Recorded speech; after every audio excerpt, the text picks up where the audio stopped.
Well, thanks everybody for joining us today. We have a special guest. Julie Hatfield-Still is with us. Julie is one of the most interesting people that I know in our business. She has done some amazing things, and today's topic is going to be keeping kids in the game. Julie's background includes being a business consultant. She does a lot of work with me, with the International Youth Coaches Association, keeping us organized, helping with messaging and the branding and new opportunities. And she's also the founder and president of the Beyond the Game Alliance, which I'm sure you're going to talk about a little bit. But it's a great organization that helps athletes transition from being an athlete in their sport into life after sports, which is fascinating. But on top of all that, Julie does a lot of business consulting and consulting with individuals and coaching on mental agility, kind of mental health topics, but more proactive, I guess, and I'm sure we'll learn a little bit more. So first of all, thanks for being here with us, Julie. Thanks for having me here, Jim. It is an honor and a privilege. And second, why don't you tell everybody a little bit about what drew you to athlete development and mental agility so they kind of know where you're coming from? Yeah, totally. So I am a former athlete myself. I used to say I laced up my cleats at the age of 7, but my mom recently shared a picture with me. Apparently I Velcroed my turf shoes at the age of 7, but I've been in the game in different capacities for a long time. And not only being an athlete, but then coaching many athletes. I have been coaching since probably the age of 17 as a camp counselor, and then moving up through the ranks into the collegiate realm as well. And I'm still in the collegiate, and I coach all the way down to my little 10U team that I have. So I've seen a lot, and I've made a lot of mistakes along the way as a coach. But one thing that I realized to be true probably, about 20 years ago, was there's just this daunting number of kids that drop out. They leave the game altogether. And for me, that became a real problem because my experience, although it has shaped me as the businesswoman I am, it was turbulent, but it was also good. So I learned a lot from being an athlete. So I've just become really passionate about sharing those pieces and what I think helps keep athletes and kids in the game, not just now, but for life. And, that dropout rate was really the thing. When I became aware of that 20 years ago, I was like, man, we've got to do something about this. 70% of athletes are dropping out in their formative years, around age 13 and 14. And I just don't believe it has to be that way. Yeah, so what do you think it is? Why are they dropping out? I think it's very multifaceted. It's systemic. I think the reasons for boys and girls are different. We're driven differently. We're motivated differently. We're wired differently. But I think at the heart for both is just the lack of fun in the process. I think they're not feeling like it's fun, and fun fuels performance. And then they're not getting exceptional experiences. And I know that's one thing we talk a lot about at the IYCA is coaches are the key for creating exceptional experiences for our athletes. And I think there's just a lot of area of growth in that space. So when you say exceptional experiences, what do you think that is, and what is fun, and how's it all related? Yeah, I think it's different for every athlete, and I think therein lies the tricky part, right? In my other coaching mechanism, coaching is just really a mechanism for helping somebody develop. It's helping somebody activate, maybe asking really good questions so that they can figure out the answers themselves. So coaching as a mechanism outside of sport looks very different than inside of sport, I think. I think in sport, it's more instructional. It's more do this, do that. It's more strategic and tactical. So I think as coaches, what we have to do and how we create exceptional experiences is to understand our athletes from a very different lens and maybe from different facets of their own lives. So expand outside of the sport realm, learn who they really are and how they actually like to be coached. And you'll find that it's a game of adjustments. They're all gonna be different, which is kind of the fun of it though, in part. So caring? Absolutely. Caring, accountability, caring, leadership skills, empathy, compassion, being able to show up and be open and receptive as a coach. There's a lot of coaches, and I observe a lot of coaches, and I've observed myself in the past. I'm not removed from this gym, where we stand on the sidelines with our arms crossed and our shoulders slouched, and our body language speaks volumes, and we don't even realize we're doing it. So the verbal, the nonverbal, how we're communicating through the different layers of communication, all of that matters. And I think coaching these days, it has become our responsibility to understand how that matters for the kids that we're working with so we can meet them where they're at. Yeah. So I know you have some keys or secrets that you call them to keeping kids in the game.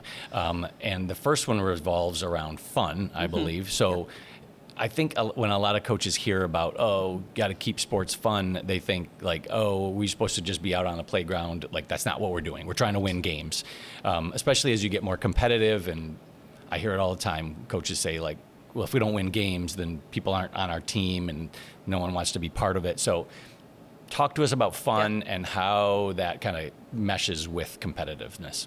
So fun, I love this topic because I think coaching is a personal development career. We can't coach beyond in which we have developed. So I think fun as adults, we kind of lose that sense of fun in our lives. And what a great career to be in that actually promotes fun at the core of it when we are willing to subscribe to that being important. So what does it look like?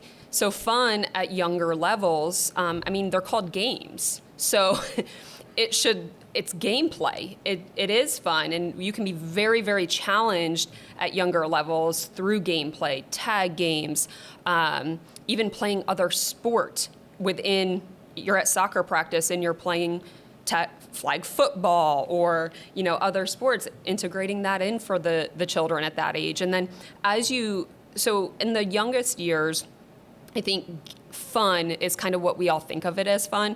Like they're laughing, they're giggling, they're playing duck, duck, goose, they're playing different variations of tags and relays. So how do we integrate that as they grow? Middle school age, there's still a bit of that going on.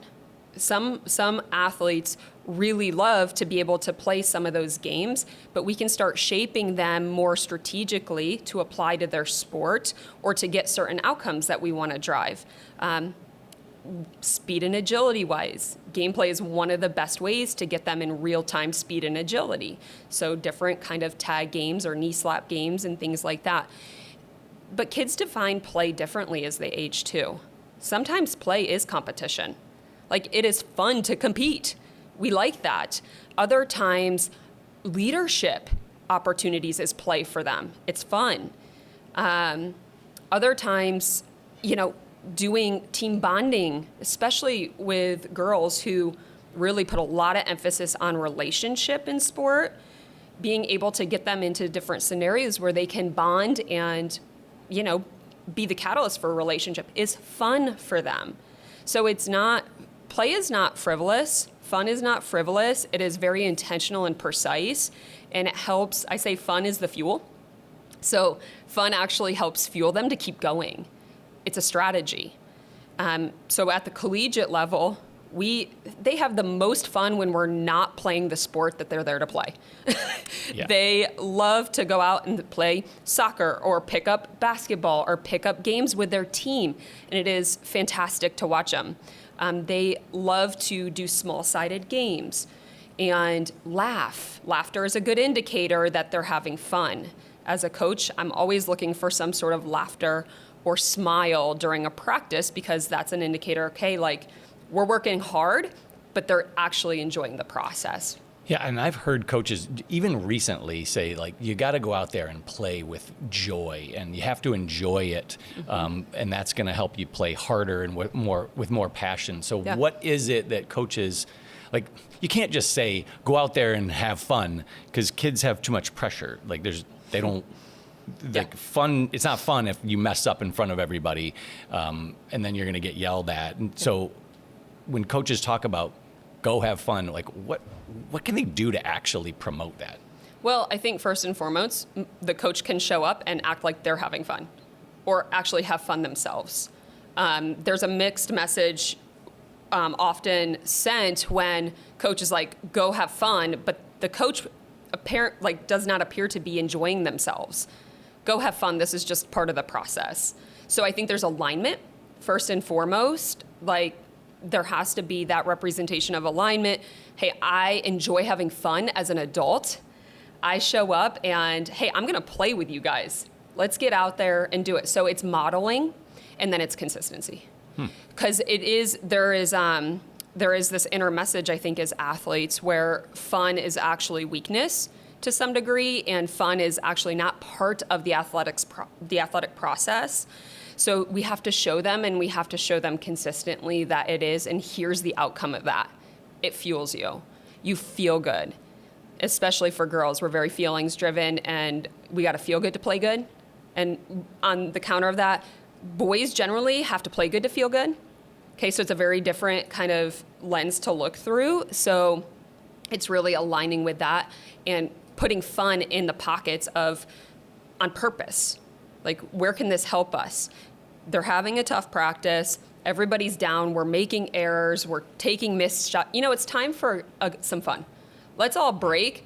Let's do a relay game. Let's all break. Let's play a little pickup basketball. So it's just being able to recognize in your own team and be consistent in the way you integrate fun into their game.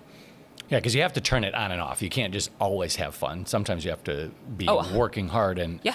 So a lot of people, at least around here, saw Dan Campbell, the Detroit Lions coach. He had the players, like the rookies, sing songs and do dances in front of everybody, and people got into it. And I know other teams have done that kind of stuff. So maybe coaches should think like, okay, we can have some fun. We can create some fun, not in the middle of practice. Like, you don't have to be screwing around. Yeah. But I've noticed that with kids, and middle school, high school kids, they have a real hard time like turning it on and off and knowing when to have fun and when to lock in. Yeah. Do you have any advice for coaches or for athletes on like how to turn it on and off? So that is a very real scenario, and I think it's highly conditioned into us as athletes. Like, we show up strong, stoic, like pretty straight face, like, in the face of adversity, we get tense. So I don't know if there's actually a switch that will flip. It's just a progressive consistency of reinforcement in your culture. So are you creating a culture of fun where you can embrace that, and it's going to take time for everybody else to kind of get aligned with that? Or are you creating a culture of tension and reservation and criticalness, right? So I think it is a cultural thing. There isn't like this switch that's going to go on and off. And honestly, some days it might be on, some days it might be off. The next week it might be on, the next week it might be off. But over time, you're going to start to see more on than off. And that is ultimately the goal, right? Is, hey, they're having more fun now than they did a month ago. That's a win. Okay, hey, they're showing up with more zest and, we call it focused fun, right? They can drill in when need to, but then they can relax and just lighten up when need to, more than we were a year ago, right? So it's look for trends in this department versus absolutes, because we're human. So it's going to ebb and flow. It's not going to be, I'm on today, I'm off tomorrow. It's going to be like, hey, I'm feeling pretty good today, and it's an on-ramp to on, and then it's probably an off-ramp to off. But we can get more consistent in leveling ourselves out. Well, and that's one of your other key tenets of keeping kids in the game is building a positive culture. Yeah. So is fun part of that culture, and what else do you do with developing that culture? This is more like as a coach now. Yep. So culture is really important. Your culture is developing whether you are developing it intentionally or not. So your athletes are developing your culture, and if you let them take hold without your clarity and intent on what you want your culture to be, it's going to develop, and it's likely not going to be what you as coach want to develop. So as CEOs, right, we have our visions, we have our missions, we have our core values. This is very much like developing a culture, right? We say this is what we want this place to feel like and look like when people walk in. The same goes for our teams. So culture development starts with leadership, and then it comes down through, and it is based on what you value as a coach, right? And my guess is most coaches truly do value enjoyment in the process. They value success, fun, connection, communication. So that's how it integrates. It's a value, it's a pillar of their program, and there's other pillars that go along with it as well. And sometimes it's the priority, sometimes it's a little bit down on the value scale as far as priority, and something else is taking over. Depends on the season and the rhythm you're in throughout the year. I forgot to mention that you guys can ask questions anytime you want too. So just throw them out there whenever you'd like. So let's talk about more about building a culture. Yeah. What would you do to build a culture? When would be the right time to do it? Who would you involve? What would that look like? Okay. Today or yesterday, right? There's never a wrong time, and the best time is now. But so culture development, depending on the age of your kids. So at the collegiate level, high school level, them getting prepared for the college level, give them a say. So the culture conversation, especially if you're taking over a program, so I see this with a lot of new coaches into programs, they're actually adopting an old culture. And it's a very challenging time because you're probably going to need to take like 3 to 4 years before you truly see the full effect of the culture that you want to bring, but you have to be very clear in what you want to bring.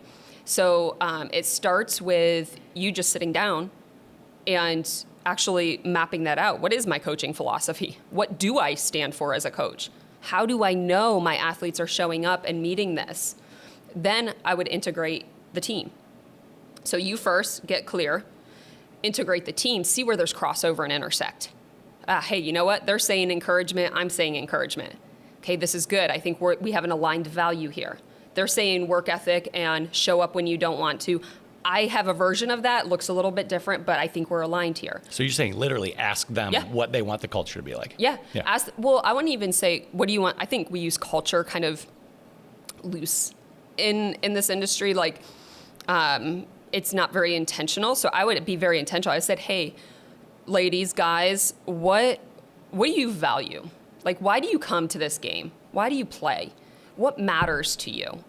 And I would just ask them really good questions that they've probably never been asked and let them actually respond and think about it. And you're going to notice some crossover, okay? Because the drive, you are kind of the framework for your culture. They are the catalyst for it. 100%. So what do you do when the like what you want and what they want is not what's happening? Yeah. That's when the fun starts, right, Jim? Yeah. So obviously this is going to happen. And I recommend kind of taking the approach, much like a CEO would or someone leading a company, is your values as a team.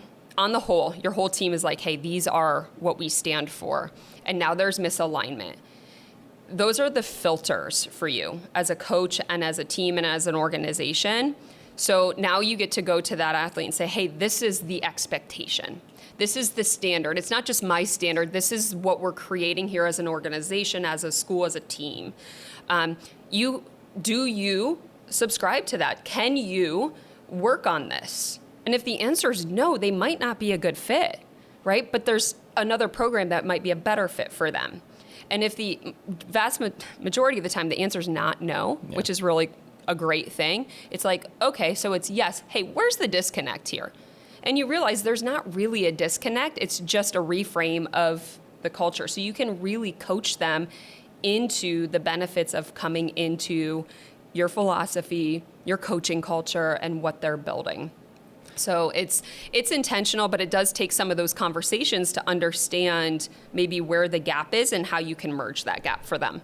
Well, and I think a lot of coaches and people in business, they struggle with, like, here's an example. Like, you did this and that doesn't fit into what we're doing. Instead, it's oftentimes just put out to everybody. Yeah. Like, hey, we want everybody to do this, instead of just saying, like, you. Like, let's talk to you specifically, because I think a lot of people who are doing what they're supposed to be doing think like, are they talking to me? Like, what are we doing here? You have any tips on, like, have you seen it work much better when it's like confronted one-on-one with with some of that? Oh, absolutely. I think knowing your kids again and how they receive feedback is very important in that. If you do this in a group situation, they completely shut down. You must just know that some just need to be taken off to the side and say, hey, Tommy, like, here's what I'm noticing, kind of fill me in on where you're at. So absolutely, that is emotional intelligence. Use your discernment in those conversations. Some kids are like, hey, say it right here. That bridges a layer of accountability for me. Like, I am okay with you calling me up and out in a crowd setting.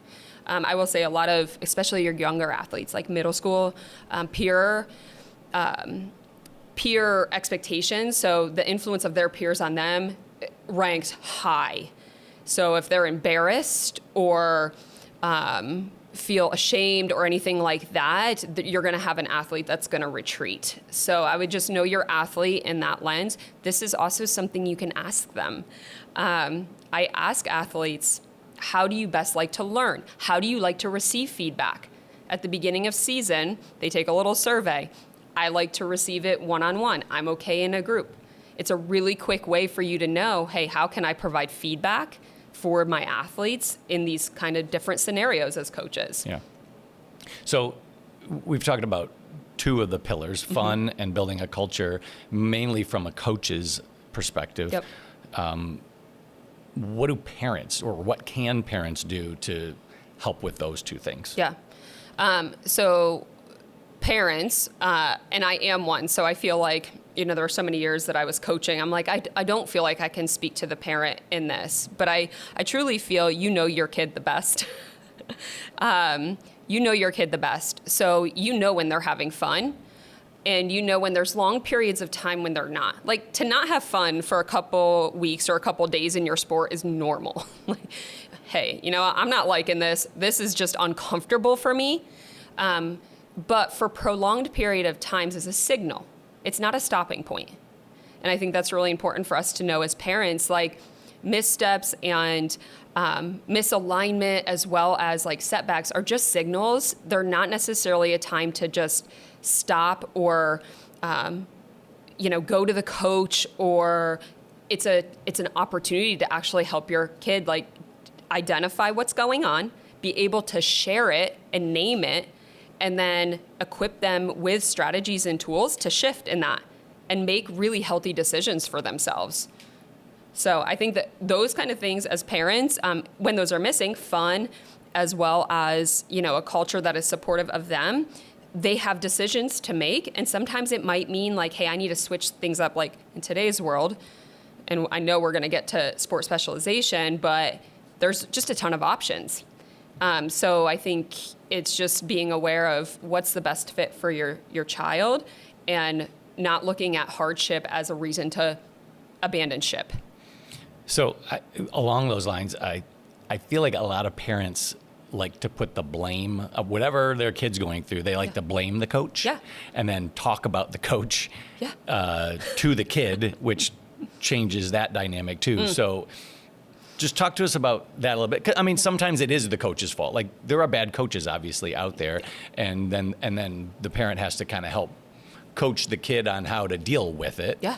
But I mean, I guess go both ways. Like, how should parents talk about coaches in a productive way? Yeah, what a great opportunity, right? For your kid to see you model conflict and how to handle conflict.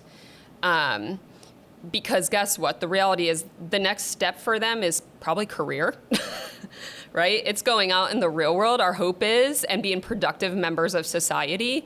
And athletes have a really great setup for success being athletes. So they're some of our most innovative, some of our most our philanthropic, some of our greatest community contributors. So what a great opportunity to actually show them in a positive way how to handle people maybe you don't disagree with, right? You don't agree with them in that moment. and how to actually walk that out in a really good way that can create a positive outcome where they learn from it and grow from it, which I think is such the container of sport is. So as a parent, to kind of drill more in on that question, Jim, you know, we have a coach that we just don't subscribe to their method, or maybe we disagree with. Safety is always number one in a parent book at the end of the day. And kids, belonging is a close second, right? We want our kids to feel safe and belong. If safety is truly jeopardized, I think as parents, we've got to step in and say, like this is abuse, and there's a lot of that going on in the industry, or this isn't healthy for my child. But for general complaints, right, or criticisms, it's like, hey, you know, I don't necessarily agree with your coach, but it doesn't mean they're necessarily wrong. They're looking through this through a different lens than I am. I'm your parent. So of course I'm going to be emotionally bought into your experience. But the coach, you know, they're trying to teach you, and they're going to challenge you, and it might not be how I did, but gosh, what a great way for you to learn from different people and how this is going to actually equip you for the future. So as you're talking about that, I can only picture like some of the videos I've seen online of parents having just crash out moments with coaches. And I think we've all seen those, like with parents just going bonkers because of sports.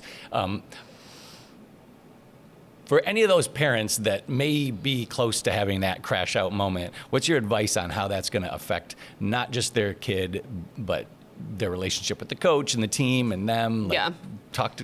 So let's try to do a preventative message to those parents. First and foremost, preventative wise, get some good sleep, get some good nutrition, parent, recalibrate yourself, anchor yourself first in order to help anchor your children.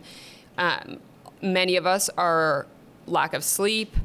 Unfortunately, many people in the world today hate their job, so they're showing up from a space of, you know, scarcity, lack, emotion. So I would just say, as parents, it is our responsibility to up-level our game so that we can support them in their game. So that would be my first kind of preventative way.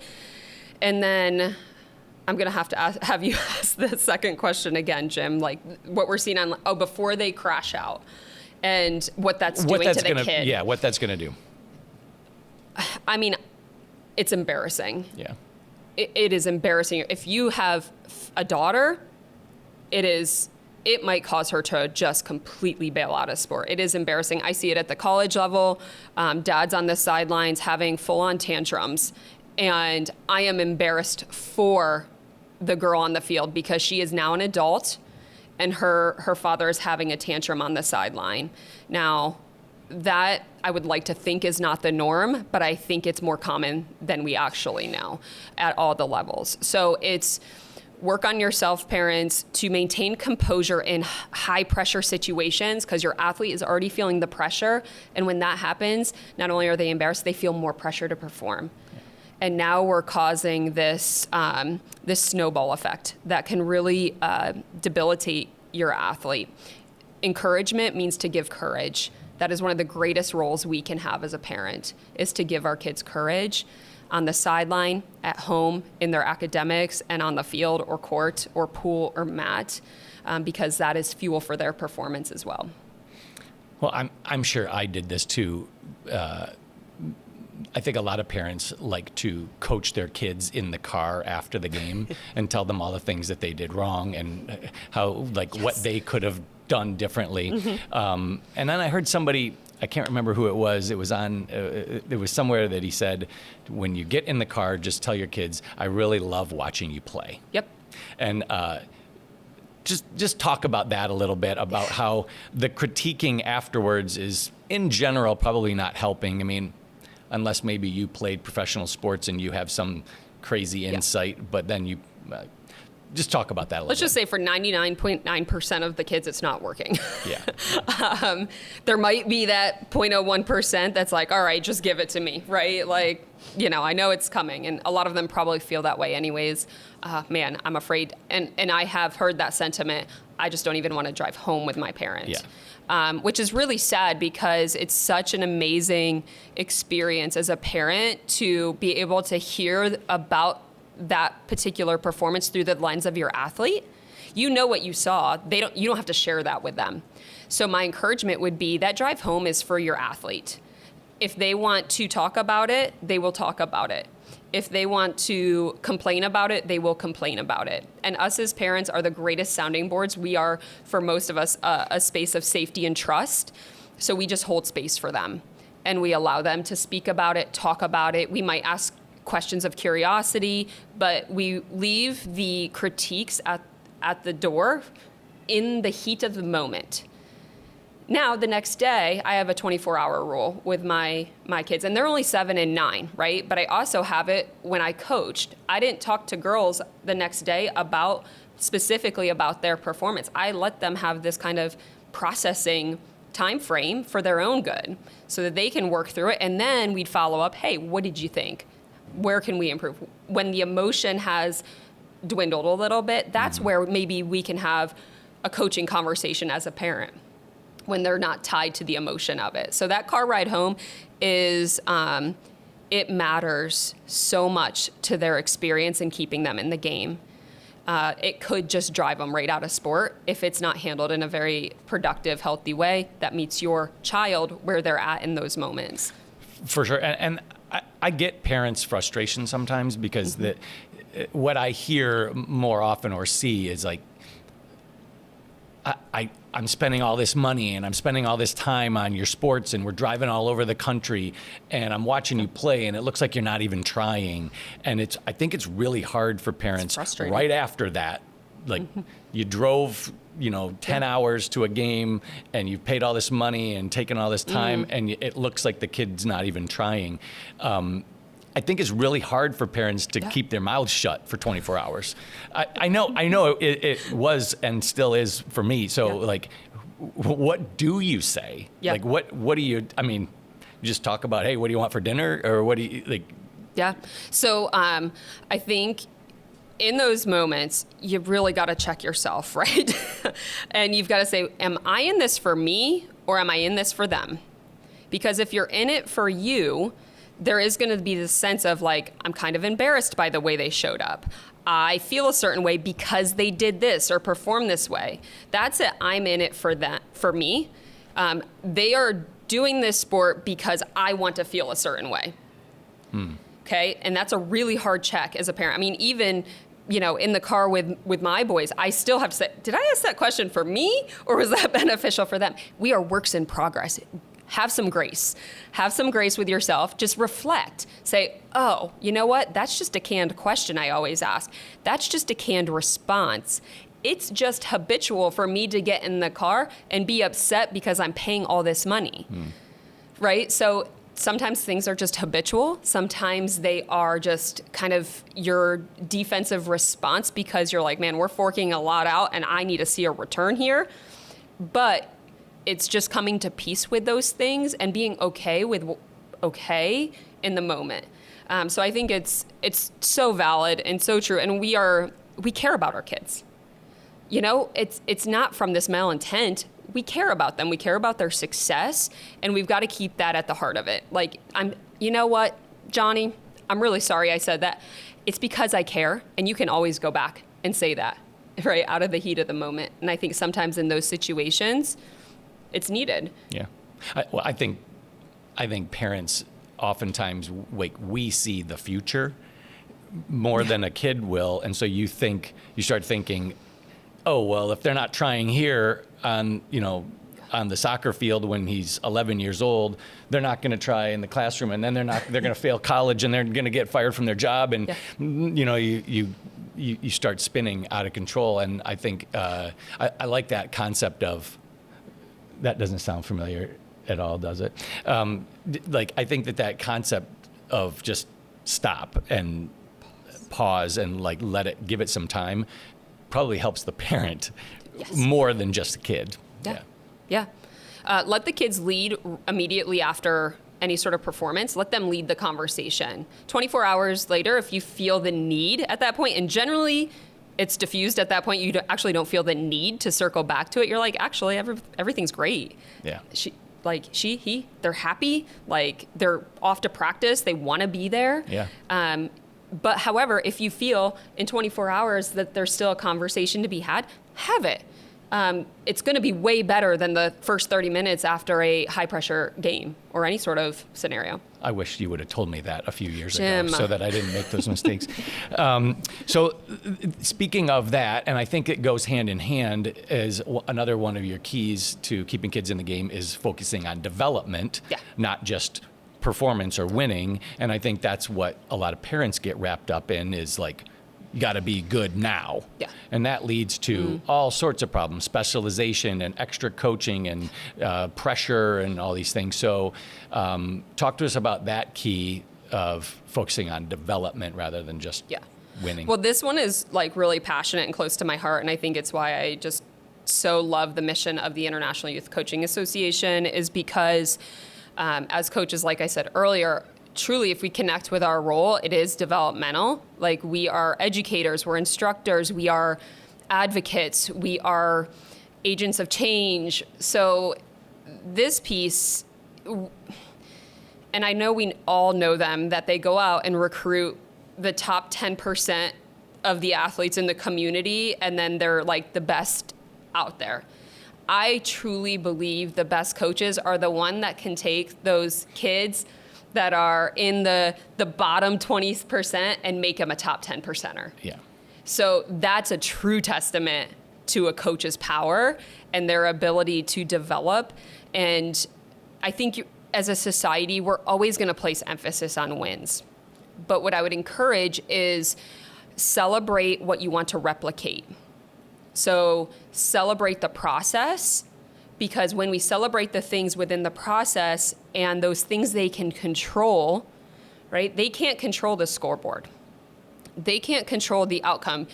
How many of us have won a game where we played absolutely horrendous? A positive reward to a negative process. Okay? So when we put the focus and the spotlight on the things they can control, the process, the culture, how we shift in the moments, how we overcome. Now, over time, the wins are going to come from a very different space. They're going to be more sustainable, more consistent, and they will come. So it's that focus, and it, is very much society induced. I mean, think of the first question you get as a kid from your grandparents when you walk to see them after the game. What's the first question they're going to ask you? And you haven't seen them. They're not at your game. They don't know the outcome. Call them on the phone. They're going to say, "Hey, Johnny, did you win?" Did you win? Yeah. Okay, so as a society, from a very young age, and I watch 4 and 5-year-olds get these questions. "Hey, Susie, you win today?" No, now they are attaching the outcome to their identity. We lose, I'm a loser. We win, I'm a winner. And that is a fundamental problem with taking a just winning approach over a developmental approach. So how do we shift that? "Hey, Susie, how'd you play today?" "We won." You know what? That's probably going to be their first response. Okay? "No, that's amazing. Actually, how did you play? How'd you show up today? Did you do anything really cool?" These are your younger athletes. Obviously, the verbiage changes as we get older. But no, how did you do? "Oh." And they'll have a hard time answering that initially. But the more you do that, not only as a coach, but as a parent, the more we're going to shift into this mindset of, hey, you know what? The other things I do actually matters. What leads me to the outcome actually matters. And that's, if we can emphasize that, I think we're going to be making some really great strides with keeping them in the game. Well, part of the IYCA mission is also long-term athlete development. Yeah. And you and I talk about that and put out information all the time on long-term athlete development. And I think a lot of parents misunderstand that because the focus is on winning and this weekend. Like, you got to make the shot this weekend, not 3 years from now. But all the research points to athletes not hitting their peak until they're well past college. It's never right now. But there has to be a balance between, like, you have to perform well now so that you want to keep going and you're doing well, long term, but also doing the things that you know are going to make you successful later. Like, you have to be an all-around athlete down the road. You can't just make shots now, but you can't move around. So how do you balance like that long-term vision with doing well enough now that that success keeps kids going? Yeah. They've got to experience success now. Actually, science backs that those small wins is truly what is the catalyst for a lot of kids staying in the game. They need to see visible progress for it to be fun for them to enjoy it. So it's a both and.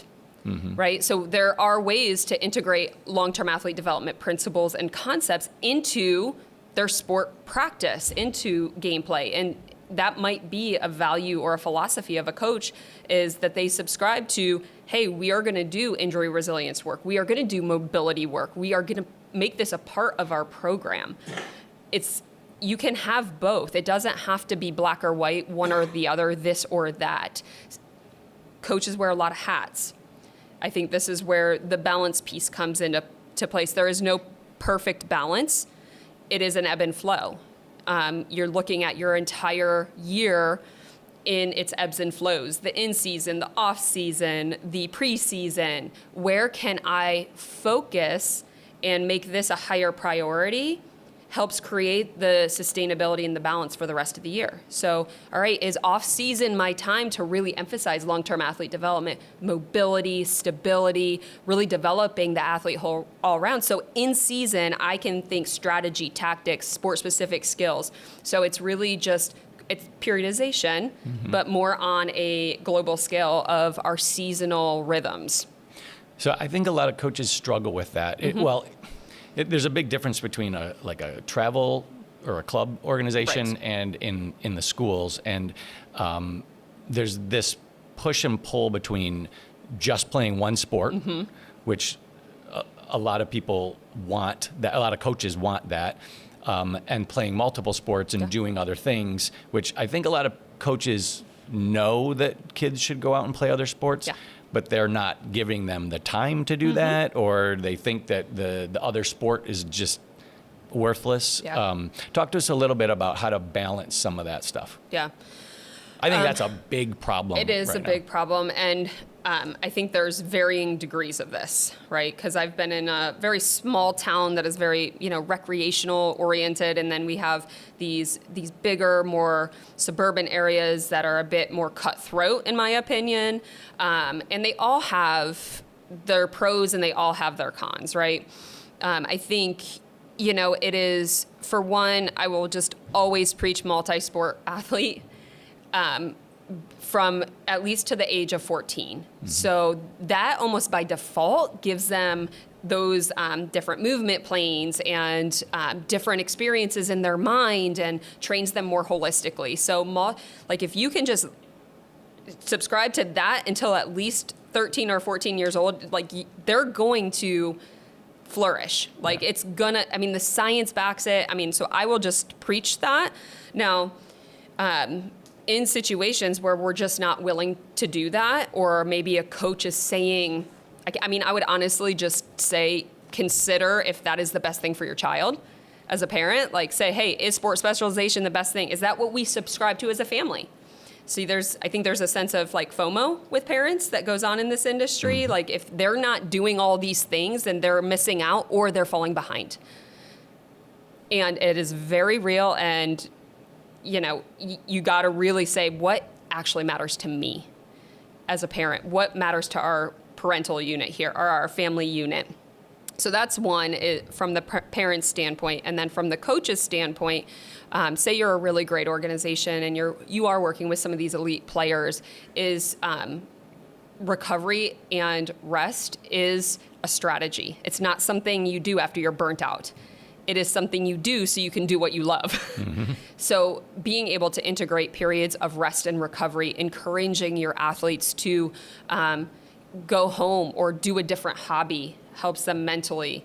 So there's But then again, it takes the willingness, Jim. And I think for some, they're going to be willing, and for some, they're not.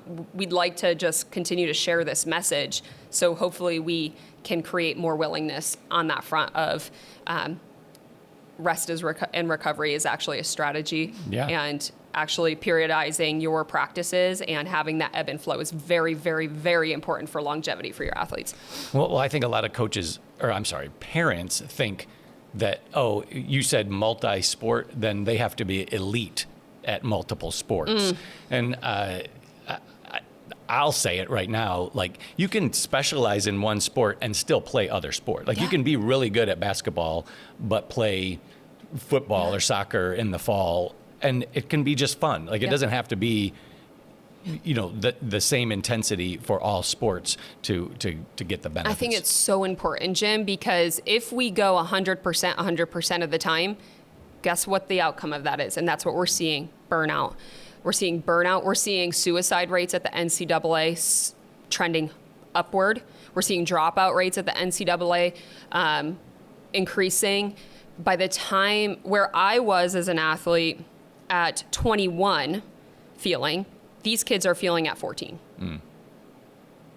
And I could say that pretty confidently. Like, they are burning out sooner and sooner as a result of the demands, the schedules, not to mention, their demands in academia and academics and all of the things around the periphery of sport that heaven forbid they have a friend group that's outside of sport, Jim. Yeah.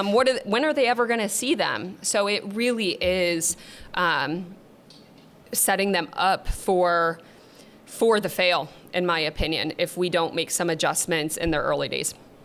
Well, and that kind of leads us into a different one of your tenets, which is supporting well-being and mental health. And I'm pretty sure you're not going to say, like, well, just take a day off and you'll feel better. Talk to us about that and like how people can support that in a productive way. Yeah. So I like to call it mental agility. Yeah. Because for athletes, agility means to shift. It means to move dynamically, laterally, side to side. Like, I can just, as a speed and agility coach, I just completely can resonate with that. And turns out a lot of athletes can. So your outer game is a reflection of your inner game. So what you see and how athletes are showing up are just merely a symptom of the inner game. Okay, so if we believe that, then if we help them better in here, help them shift, help them move from critical to creative, help them take active recovery, help them journal, reflect, maybe do some yoga, maybe do things that are really uncomfortable for themselves and realize that they're not going to die doing it, right? If we give them reps in that kind of thing, their outer game 99% of the time is going to improve. It's the permission to say, you know what? The reason I abort mission or overcompensate or disengage is because inside I'm in panic mode. And to be able to actually spend time learning how to manage and regulate those emotions is such a powerful gift, not just in the game, but beyond their game. Well, I know that you do that with a lot of people, and not every coach or parent is going to be as good at it as you. So it's easy for us to hear, like, oh yeah, I've got to help my kids be more mentally agile. But what are some practical tips? Like, what can coaches and parents actually do when they see their kid just kind of not performing well and not doing well? They know something's up. What can they do besides just tell them to... Besides calling you and setting up an appointment? Right. Yes. There's a lot we can do. And I think the reason why we don't do it, and I want to just touch on this, Jim, because I think it's so important, is because so much of this space comes from you being able to do it and understand how it works for you, and then being able to pay that gift forward. So I couldn't coach this stuff until I practiced this stuff. So practically speaking, some of the easy things that you can, really simple things you can do. Your breath is a superpower. So I've done several high performance breathing like trainings and education and learn from some of the best out there. And the power of just breathing is when your kids are in heightened anxiety, okay, our sympathetic response is hyperventilation. So we're, right? Mm-hmm. And you'll see it on the court, the field, whatever, surface of play. And that's normal. That is their response. What we have to do is counter that with like a parasympathetic response so we can help them ground themselves and rest and digest and all of that stuff. So one way for a couple breathing techniques is, so we breathe in through our nose and then we purse our lips and breathe out a longer exhale. So this helps balance the CO2 in their system, because when there's a lot of oxygen in the system, that's where we're getting these really heightened response. So we can all do it. Like everybody breathe in through your nose. And then just purse lip, resistance breathing. Okay, took 10 seconds, right? They can do it anywhere, anytime. I have kids that do this before big exams, before big presentations, before big events, before a big game, or even part of their pre-performance practice. So it's inhale, purse lip, exhale, which creates a longer exhale. The other one is just like a box breath.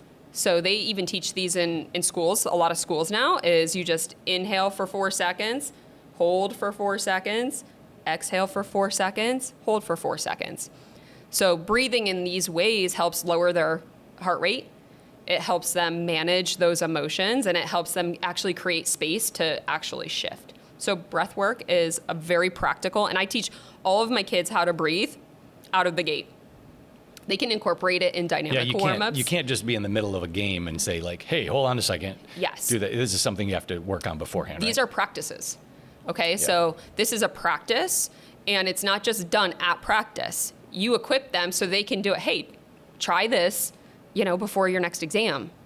Try this when you get really mad at your brother, right? There's a lot of opportunities for them to practice self-regulation in any given day. They get a lot of reps if they're willing, right? And initially they're going to forget about it, and then you'll come back to next practice and you'll just reinforce it. Hey, we're going to breathe during your dynamics. Like, let's just focus on nasal breathing today. Okay, you're just going to breathe in, breathe out. Just let them be aware of their breath. Okay, so breathing is a tool that is extremely underrated, very underrated, and it's with them all the time. So that one is the first one that I would teach any of your athletes, and I believe every coach should be equipped with the tools to be able to just help them with their breath. And then the other one is this one. Can I ask you a question? Yeah. So once you've taught them that, and you see them like having a hard time, your pitcher is throwing all balls. What are you suggesting? Like in between innings, like, hey, breathe a little bit, or okay. So a great cue, and I would have my college athletes say, "Coach, can you just tell us to breathe?" So I see them throwing the ball around, or I see them doing something goofy. I'm like, breathe, and it was all they needed. And you would see them get back into their reset routine, which I'll talk about here in a moment, as how to integrate breath within the game with their individual reset routines. Well, let's talk about it, because everybody heard Tom Brady all the time talk about how he'd throw a touchdown or an interception and he wouldn't care. He would just move on to the next play. Yeah. Man. People can't do that. So that's a leadership skill, by the way. Okay. Right? So that's probably a skill that innately comes to the top like 1% to 2%. The rest of us can learn it. Teach. Yeah. So there's 3 components. There's the brain, then there's the body, and then there's the breath. So first, the brain is we have to shift. Okay. So I call that flip the script. It's them saying like, I suck. I couldn't do this. Like, it's the unhelpful things that are on rewind that we all have. Mm-hmm. Or, man, I screwed up again. I made another error. Like, whatever those unhelpful things are, they just identify it in the moment. Then they shift it. It's that simple. Then they say, I'm still learning. I'm growing. I've got this. I've done this a million times. Trust my training, right? And they come in forms of a little bit of a mantra. So some kids resonate with single words, like just anchoring words that mean something to them, like stand or fight, or everybody's different. Mm-hmm. They come up with their own words, or they come as a phrase like, I am strong, I can do this. I am confident, right? And even if they don't feel it in the moment, the habit of saying it starts to rewire their brain. When you do the flip the script, I also add this emotion to it. Like I want them to feel what it feels like to feel confident, right? But that's kind of removed from the reset. It's part of the flip the script framework is they identify the piece that they want to flip, they flip it, and then they feel it. Okay, so in the reset routine, how do we use that? They say their mantra. They leverage that flip. They anchor themselves in a mental mantra that is what they actually want to feel. And then they breathe. So that's where the breath comes in. So they might take an inhale and then a pursed lipped exhale. They might just do, right? And then the anchor is the body. So most of us are very kinesthetic as athletes, and there's actually a lot of science behind anchoring physically. So that might be this. I have kids that do that. That might be this. That might be this. They can make it up. They can make it up. Whatever physical cue. Some of them might, if you're working with baseball players, they might like tap their glove on their lap. Okay. A lot of your athletes probably already have just like a reset that they do. They just don't know it and they don't know how to use it. It's just kind of naturally developed. So that's the really cool thing about the reset mechanism is you incorporate the mental shift, then the breath anchor so that we get the CO2 out, the oxygen in, and then we anchor it with a physical cue.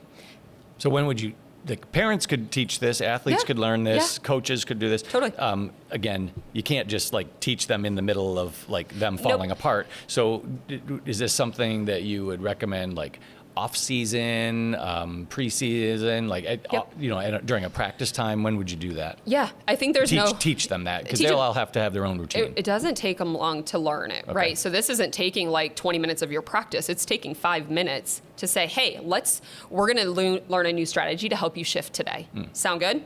Okay, cool. Let's go ahead. Let's just write down one common mental thing that plays on rewind in your mind that's not helping you right now, right? Okay, so I use softball and baseball a lot because we call it a slump, right? But it's only a slump if you call it a slump. Like, what really makes it a slump? And guess what? If you keep calling it a slump, you're going to keep being in it, right? We've got to think forward. So you can give them an example and you just have them write it down. And then you're like, okay, now let's work on shifting that. What else? What could you say when that comes up that is actually helpful for you? That's one activity, right? You do that practice, hey, anytime this comes up, your job is to just practice shifting. Okay? Oh, I can't do this. Shift. And you can just say as a coach, let's shift. And now that word means something different to them. Right? See, we say these things, but there's no meaning to them because there's no how, coach? How do I shift? You just gave them a how. And I think that's key here, is we've got to give them the how and the tool so that our words actually have meanings when we say them as coaches. Like, you need to shift. You need to bounce back. Well, I don't know how, because if I did, I already would have. I don't want to be set back. So when do you do it? You can, so I work with teams in leadership training sessions. This is all leadership skills is what it really is. So, we might do a preseason or an off-season 8-week series with them. That's one way. You outsource it. You bring somebody in to do it. As a coach, if you choose to do it, you can do it in their off season, or you can do it in like their preseason. Is a great time. And then once you kind of get into game, you just keep reinforcing it. That's your reinforcement period. Love it. Yeah. So another thing that you have talked about a lot separately from today is turning errors into like learning moments, or you said get a return on them, which I think people most of the time don't. They focus on the error and then maybe they try to reset or something, shake it off. But how do you actually learn from an error and get something out of it? Yeah. We want to teach athletes to fail forward fast. We want to normalize mistake and failure as part of the game. Actually, it's a really good part of the game. Like, as a coach, if you're not failing at something, I'm not showing up helping you. Okay? Kids these days run away from failure and adversity. Yeah. Adversity is the prerequisite for resilience. You can't become resilient if you don't go through adversity. So Sometimes we simulate failure. We push them into failure. And we do that in a way during practices that allows us to come alongside them and help them through that. So I think I went right to the return. Okay, so now we got this failure piece, right? And there's a concept that I like to share with my athletes of a return on error. So when we think of like our return on investment, our return on action, like we want to see something as a result of the error, right? We're like, okay, we took a misstep. The greatest thing your athletes can get from their error is their own learnings. And the only way that they will learn how to learn about that is through the coach in the moment. Hey, Sally, let's take a pause there. You took a misstep. Did you feel that? Yeah. What can you learn from that? Oh, I need to, stutter here and redirect this way. Cool. Let's work on that next time. Okay. You don't dwell in the error. You don't live in the error. You show her how or him how to shift from it and how to get a return on it. What would a good return on that error look like? I make a perfect throw next. Like I nail my spot. I go all out in that next play. That would be my return. How many times have we seen, a drop in the outfield that was very pivotal, and then that player comes in and hits a grand slam? That's a return on error. I screwed up out there, and now I come back and I make it up in here. That's my responsibility. Just creating that mindset creates different outcomes for your athletes. Whether they actually get a great return, eventually they will. They think like that, Jim, eventually they're going to come back and they're going to do something great on the other side. That error isn't even going to matter. Yeah. That's what we want to help them do. Like, hey, mistake, learn from it, create something from it. It's activating them. It's looking forward. We have to teach them how to do that in life, in sport, and eventually in career. They're going to have to know how to do that. So it's kind of like almost like, hey, do something to make up for it, or like create something positive about it. Like how would you word that? Yeah. With How can I somebody? use this to fuel my next effort? Yeah. How does this error fuel my next effort versus how does this error identify me? Like, how does this like make me feel or make me show up in the game or embarrass me? It's how can I actually use that to fuel my next play? Love it. So one more thing you talk about is partnering together, like coaches, athletes, parents. I think a lot of coaches don't want to talk to parents, and parents don't know how to talk to coaches. So how does all that work? Yeah. You've got to know your dynamics and what you're bringing to the table as a coach, and how you want culture involves the parents as much as it does the children, the kids. So it's knowing as a coach, hey, how do I want to involve them? It's not, I have seen a lot of coaches that completely shut out parents, and it's a disservice to their kid. It's a disservice to the athlete, because athletes thrive when we're working together. They thrive when they're hearing the same message from mom, dad, and coach. That's how they're going to become better, is when there's not these conflicting views, which sometimes means if a parent decides for their younger athlete, or that older athlete decides they're going to play the game, that you're going to say, hey, I'm going to actually allow someone else to teach my kid for a season.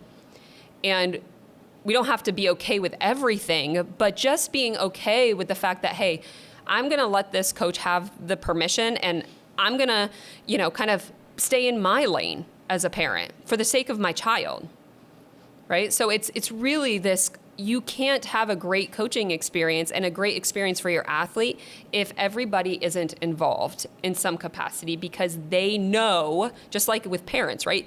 Your kids know when maybe you and your spouse are on different wavelengths with something. Mm-hmm. So how can coaches kind of co-create with parents? High level communication. I believe you can't over communicate as a coach. You text, you pick one channel to operate in, right? You set some standards and boundaries. Hey, I have a 24-hour rule out of respect for you, your child, and all that. I'm happy to talk playing time, but give us a grace period, okay? And you uphold those standards. So you, as a coach, we're not playing favoritism of parents. everybody during season is on the same playing field. And there's this cohesion and cohesiveness. It's a lot of trial and error too, because you're dealing with sometimes 20, 30 personalities on the field or court. Then you're having all of their parent personalities, and then you're just managing your own stuff through the day and your full-time job more than likely, and then going to coach. So it's a lot of management, but I think when you can set some clear expectations out of the gate and communicate at a high level, that it's going to be a better experience. There's always going to be the learnings along the way, or a parent or two that kind of, challenges you as a coach. But those are all just learning opportunities, just as we would expect our athletes to walk through that adversity with professionalism and character and a mindset of growth. As adults, we've just got to model it in that situation. So I'm picturing a difficult conversation, and I'll just let you kind of like free flow on this. Those difficult conversations are typically when the parent and the coach see the kid differently. Yeah. So the parent thinks the kid is an all-star, and the coach realizes, well, he's not an all-star, or vice versa. How do those conversations, or how can you make those conversations productive? So from a parent's perspective, hearing stuff that you don't necessarily agree with, and from a coach's perspective, how do you tell a parent that your kid is not what you think he or she is? Yeah. I think to start the difficult conversation, we want to anchor a common ground. Okay, let's agree that we're showing both up here today and we have your child's best interest at heart. I love your kid as a coach. I know you love him as a parent. And let's have this conversation because we want him to succeed. And then as a coach, I think listening is our greatest asset. I think it is. You don't have to listen to respond. Sometimes parents just want to be heard and seen just like their athlete. Take it in. Say, okay, I hear you. It doesn't mean you have to change what you're doing. It means I hear your perspective. I will keep an eye out for that. Okay, thank you for that. Right? I don't think we have to force our opinion onto the parent because they're not operating from our space. Right? So they're not trying to manage a whole squad and figure out strategy and tactics and we're playing this team and here's what they're bringing to us. Like they don't have the scope of what we're actually thinking about. And what we think about as coaches is very, very valid. And we have to consider the whole picture. Okay. And a parent is just, they're considering their athlete. Yeah. So I think it's just going into those conversations and saying, let's have this. I hear you. There's a lot at work here. I appreciate your insight and feedback. I'll continue to keep Tommy at the center of this conversation and make sure his best interest, which might be different, play, and come to me, in the future, right? So it's listen to learn to understand versus listen to respond in those situations. And I think as a coach, you're gonna get a lot of insight, but as a parent, you're gonna actually be diffused, right? You're gonna feel like, okay, he heard me. And then what you do as a coach with that information is up to you. It doesn't have to be what the parent tells you to do, okay? Because you're considering 20 other kids and you're considering what you're seeing at practice, which the parent doesn't have that lens. They're just going to bat for their kid. That's not a bad thing. That's a great thing. There's a lot of kids out there that want a parent to go to bat for them. That's fair, yeah. So that's how I would recommend showing up there. So to kind of sum things up, if you could tell coaches one thing or one piece of advice to keep kids in the game, what would that be? Oh, goodness, just one. And then you can do parents too. Advice for parents. Yeah. I think my advice for both would be continue to develop yourself.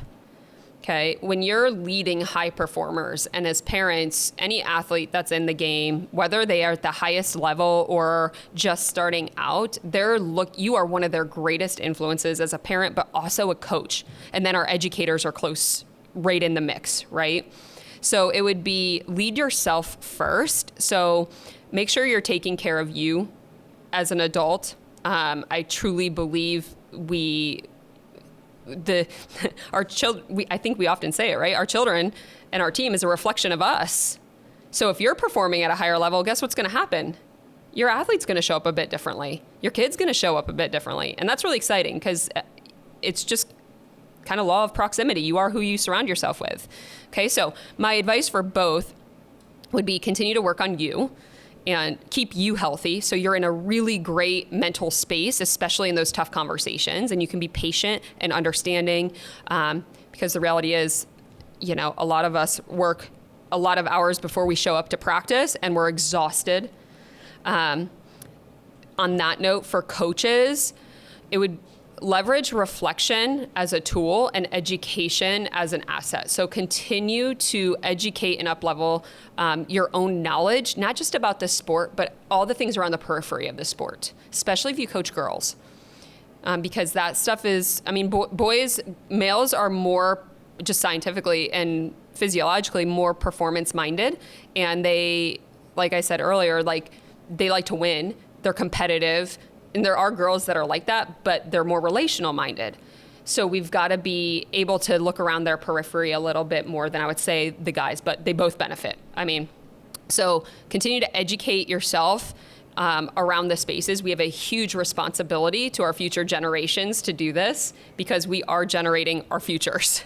And then for parents, it's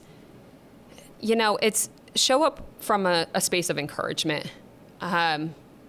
Energy goes where our focus is. So if we continue to focus on the bad or where they're missing the mark, we will continue to perpetuate the misses. If we focus and edify the good, we will continue to perpetuate the good. So I would just encourage, find the good in every situation you can with these young kids and say, do more of that, not less of, you don't even have to say do less of that. Do more of what you're doing right now. Do more of that. And the other stuff will work itself out because they'll start doing more of the good and then the magic starts happening, right? So I would say edify the good, anchor the good stuff, work on you as a parent. I'm always working on myself, Jim, just to show up because we can only coach and we can only parent beyond the level in which we have developed ourselves. So those would be, I guess, tried to sum it up, insights. Good advice. Does anybody have any questions for Julie?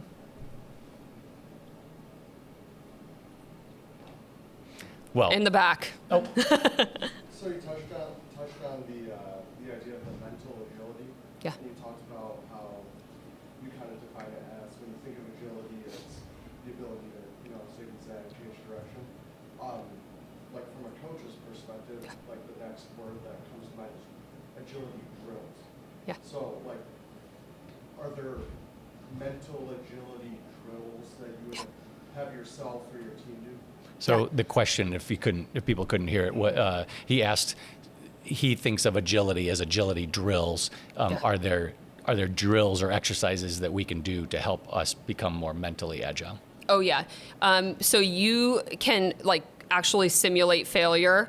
I mean, you can say, I am doing a drill right now so that you will fail at this and have to figure out your way out of it. So it might just be that you're hitting a ton of balls at them at once and they're getting gassed and you're trying to create a scenario for them, but you let them know, hey, this is intentional. Are you willing to go there with me? We're going to create a scenario where we fail, and that's a good thing. And then we teach you how to shift from that. So you can simulate that here. I think weightlifting and strength training and conditioning and agility are really great places and in safe places with the proper instructors and coaches to actually create failure and allow them to feel that and then move through it. So you can really do it in a lot of spaces. My personal favorite is kind of max outs or even just certain holds, like a push-up hold, where they just start shaking and they're saying in their mind, I'm going to give up. And we help them flip the script to one more, I've got this, one more second. And we just create these different scenarios in the context in which we're working with them that simulate failure. And then in the moment, we help them pause, shift, and get back into it. And then kind of help them relate that to other sport. parts Yeah, of their life. you translate it. So if it's in a room like this, you've got to say, hey, how would this show up in your sport? When could you do this on the field, on the mat, in the court, in the pool? Where does this kind of thing show up for you? And the emotions they feel, that sense of failure or pressure, it comes up more than we think. It's happening in school. Hey, I feel it, coach, before an exam. Okay, this is a great place for you to work on this.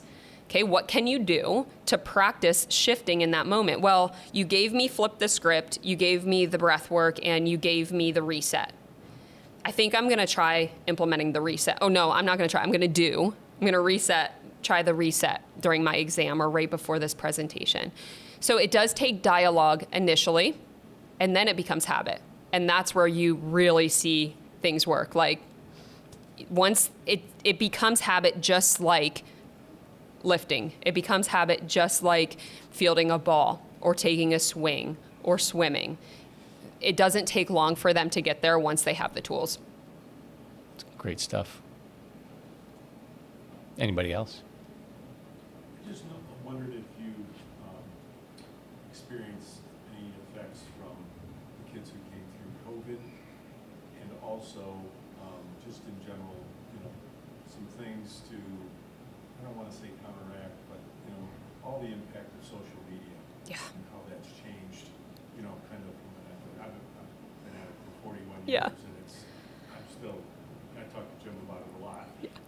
How you kind of compensate, what are some things that you can do, I guess? Yeah, so he was, Coach McLean was asking about if you've noticed anything changing since COVID and how social media and the current environment is impacting things. Yeah, I mean, there's definitely been a lot of impact through those periods of times. For me, they're two very separate things. So I'll tackle social media first. So social media, that's why I think some of this stuff we're talking about is so important, because they're going to see it, right? They're going to compare. They are going to seek out information that is not helpful for them. We live in an age that everything is so accessible. So I think it's an opportunity to also help them discern what you're actually seeing, what you're looking for. You're always going to find what you look for, Jim. You're going to find what you look for, kids. And how to actually say, how can you advocate? How can you start using it for good? How can you start leveraging this tool of social media that will actually be helpful for you? So it's not actually, they get a lot of resistance to social media, and I'm kind of in that like, why are we resisting what's already existing and is very real for them? How can we actually help them navigate this? So the mental agility, that inspired comparison, and we didn't get to that too much today, but I talk about a concept. As humans, we compare. It's natural. You will compare. It's how we leverage comparison that separates the highest performing, the most successful, the good from the great, right? So are they looking at comparison through the lens of I'm not good enough because they can? Or am I looking through the lens of comparison is I can because they showed me how? So it's from the space of inspiration, if they can, I can, versus if they can, I can't, that we can teach in sport.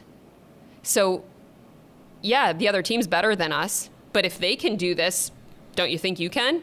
How can you be improve 1% more than that person or that skill or that characteristic? So I think they can apply a lot of these concepts to social media, to real life experience, which is why I think it's so important. Did that answer kind of give you some? Then as far as COVID, so I think the greatest impact on kids being isolated was realizing that we are the most connected society, but the most disconnected. So out of that, I think as coaches and leadership, we have to prioritize connection first. Every single day. And we do that by actually looking people eyeball to eyeball, by getting on their level, by letting them feel seen and heard and understood, by listening to them. Because they're feeling, I think it's just a general sentiment, not just with kids, but also with adults. feeling massively isolated in such a connected world. We have access to everything, but we have no depth of relationships. Connection is lacking just statistically across the board. So as a coach, I think we have such a great container to be the catalyst for connection and also teach them what depth of connection is. So cross connection, creating pockets where you do some leadership training, where you do some team building and bonding, especially for girls, because that's very important for them to stay in the game, is actually that connection. So I would say what COVID taught us is actually something I think we should have realized a long time ago, that connection is the catalyst for athletes staying in the game, and we've just got to be more intentional about our connection points with them. Well, thank you so much for your time. If anybody wants more Julie in their lives, where do they go? Where do they find you? God bless you. My husband would be like, you people are crazy. So obviously my work with the IYCA, so International Youth Coaching Association, I'm there if, for any sort of support in that space. So, you can email me at theiYCA@gmail.com, or I'm happy to also give you guys in the room my phone number for texting. I am that person that will rather get on a phone call with you than exchange an email or shoot a text over and just have some ongoing dialogue. And then my work with Beyond the Game Alliance, if you are in need of support for your athletes. So since coaches do wear so many hats, I've pulled my incredible resources all over the country. We have dietitians, we have sports psychologists, we have an athletic trainer. We have really all of the facets to create a whole athlete experience available at the nonprofit Beyond the Game. So if your athletes need support, we do a leadership curriculum, as well as the Habits of High Performance curriculum, which are two of my favorites to teach and educate these athletes on, because it's everything we talked about today, and you don't have to do it as a coach.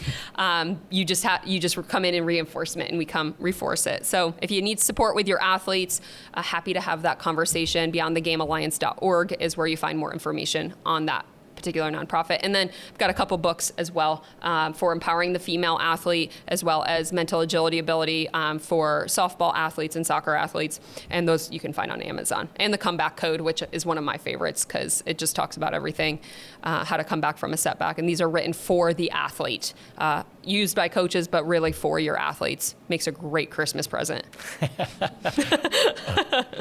Awesome. Thanks for your time, Julie. Thanks, Jim, for having me. I appreciate you guys.